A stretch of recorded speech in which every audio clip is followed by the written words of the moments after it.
بسم اللہ الرحمن الرحیم۔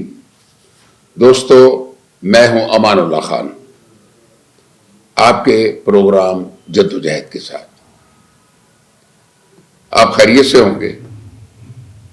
آج کی پہلی خوشخبری جو میں آپ کو سنانا چاہ رہا ہوں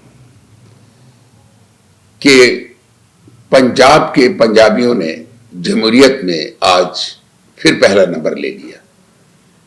آپ پوچھیں گے وہ کیسے؟ کل صوبائی اسمبلی پنجاب کا پہلا اجلاس 10 بجے بلا لیا گیا ہے۔ ٹھیک ہوا؟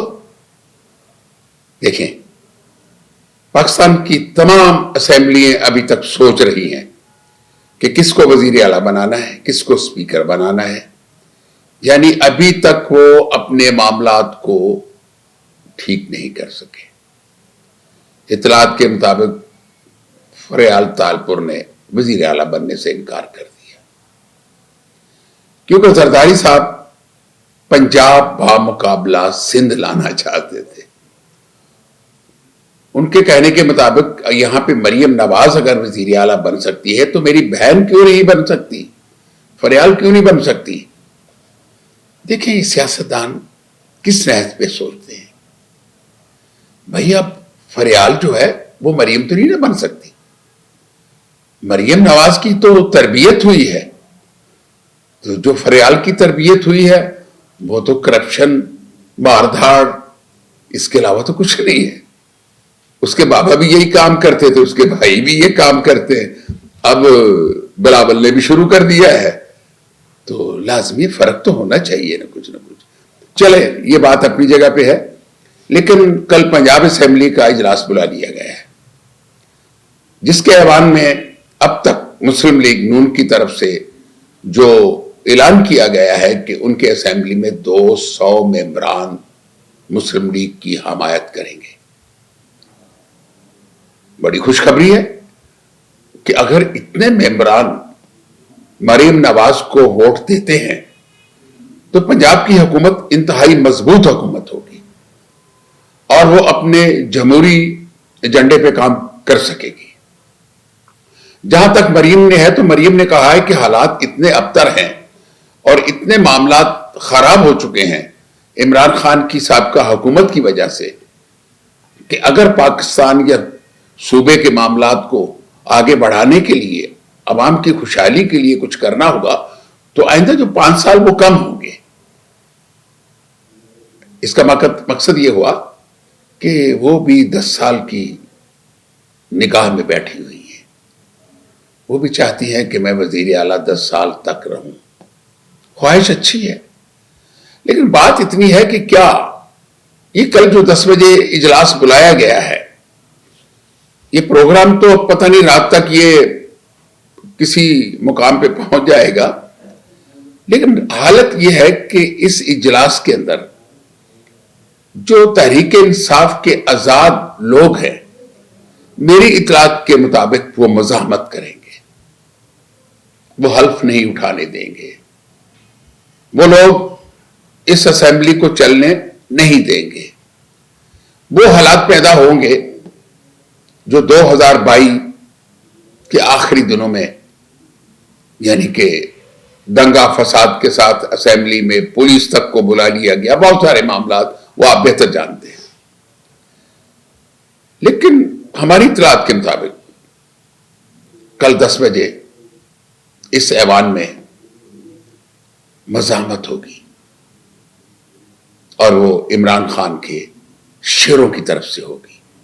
وہ شیر تو یہ ہے، لیکن وہ بھی شیر بنے پھر رہے اب۔ تو میرا کہنے کا مقصد ہے کہ اگر اس اسمبلی کی ابتدا اس انداز میں ہوگی کہ ابتدا میں ہی شور و غوغا شروع ہو جائے اور وہ ایک دوسرے کو تسلیم نہ کرے تو یہ 5 سال کیسے گزریں گے؟ دوسری بات یہ ہے کہ پنجاب اسمبلی میں اگر حکومتی اراکین کی تعداد 200 کے قریب ہوگی تو باقی اراکین جو آزاد ہیں وہ تحریک انصاف کے ساتھ ہوں گے۔ لازمی ہے کہ وہ مزاحمت کریں گے، اپنی پاور بھی شو کریں گے۔ اس کے ساتھ اسمبلی کے حالات کوئی آنے والے دنوں میں بہتر نظر نہیں آتے۔ ایک تو یہ بات ہو گئی کہ چلے دیر آیا درست آیا، پنجاب اسمبلی کا اجلاس کل 10 بجے آیا، اور ہم امید کرتے ہیں کہ یہ جمہوری لوگ، سیاسی لوگ جو ہیں وہ پنجاب کے لیے اچھا سوچیں گے. جیسے میں نے کئی دفعہ سوچا ہے کہ جاگ پنجابی جاگ، تیری پگ نو لگ گیا داغ. یہ داغ نہیں لگنے دیں گے، یہ داغ مٹائیں گے جو لگے ہوئے ہیں.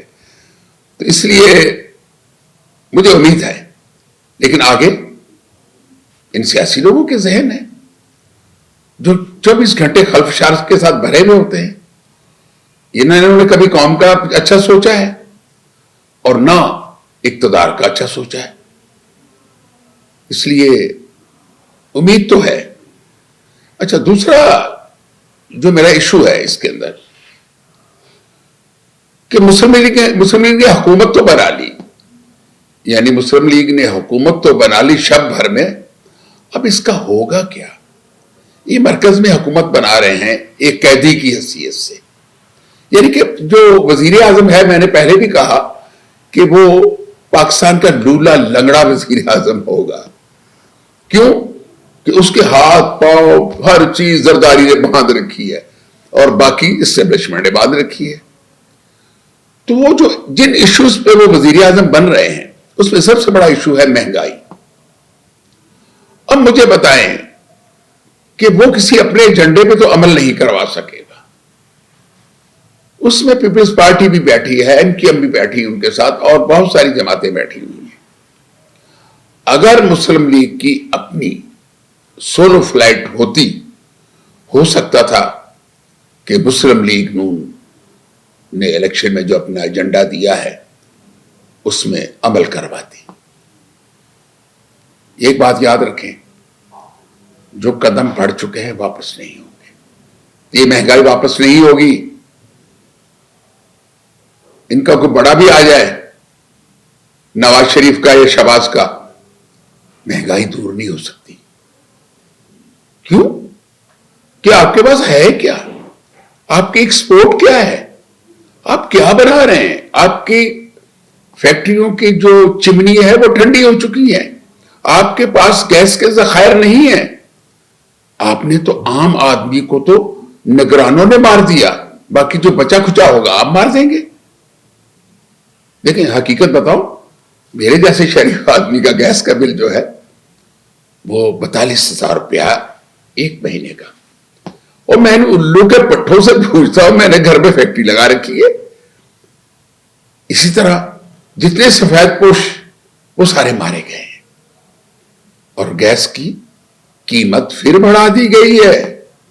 اب انڈسٹری کہاں سے چلے گی؟ کہاں سے یہ سارے معاملات ہوں گے؟ کہاں سے مہنگائی دور ہوگی؟ ہاں، بجلی کے ریٹ پھر بڑھا دیے گئے. دیکھیں میاں شہباز صاحب، آپ وزیر اعظم تو بننے جا رہے ہیں، لیکن دیکھ لو بڑا کڑا اور بڑا مشکل وقت آ رہا ہے.